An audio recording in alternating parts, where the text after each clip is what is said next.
All right, thank you, Jason.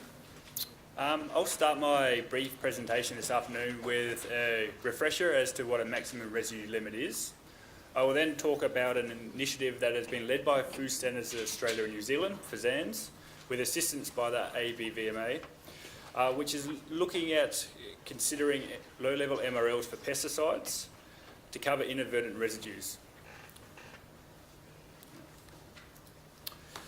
So, as you all know, for the use of a pesticide on a food crop or an animal feed, or the use of a veterinary medicine on a food-producing species, an MRL must be established.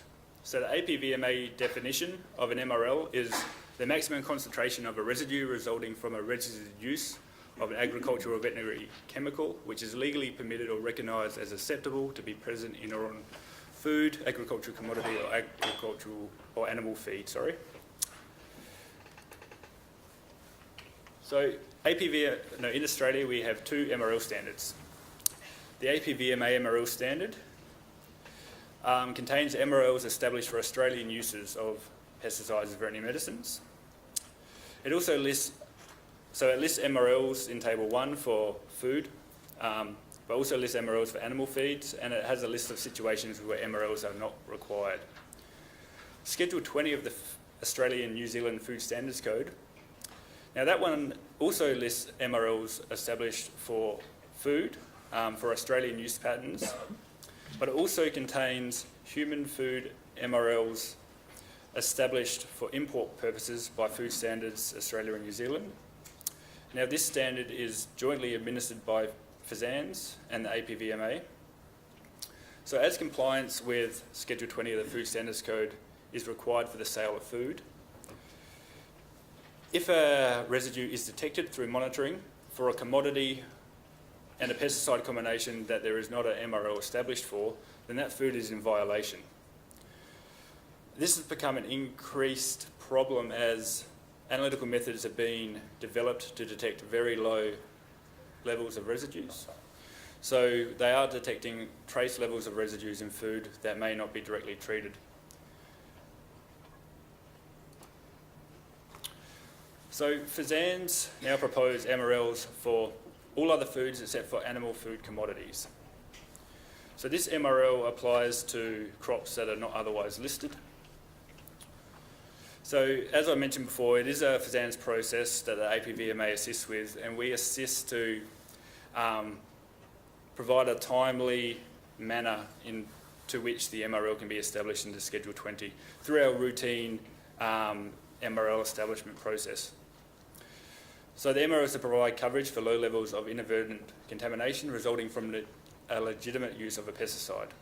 Examples would include spray drift or cross-contamination from equipment including machinery and trucks. Some actives are excluded from consideration. These include actives that are only a veterinary medicine, are Schedule 7, or are currently under APVMA chemical review. So the process involves consideration of dietary exposure. So that all other food except for animal food commodity MRL cannot contribute more than 20% of the ADI for that active constituent. And when that exposure is considered with the other MRLs that are established for that active constituent, it cannot contribute more than 80%. So it's not the intention of this MRL to prevent uses of that active constituent within Australia. The level will be determined on a case-by-case basis. The ADI and acute reference dose will be considered. The list of MRLs that are currently established in Schedule 20 for the active constituent will be considered, as well as what the lowest LOQ is for a plant commodity.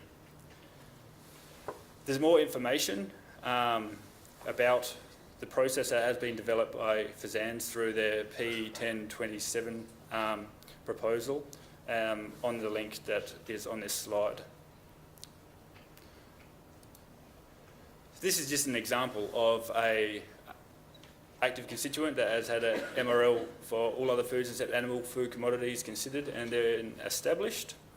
You can see that it is at quite a low level in comparison to some of the other MRLs established for plant commodities.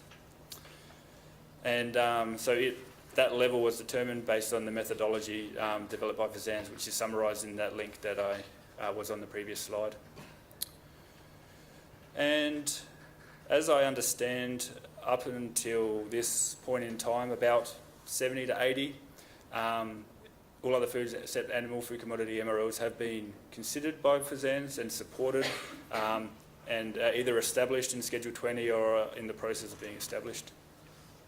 The intention is that all the pesticide active constituents that are currently established in Schedule 20 will be considered on an ongoing basis as a process that is currently in play.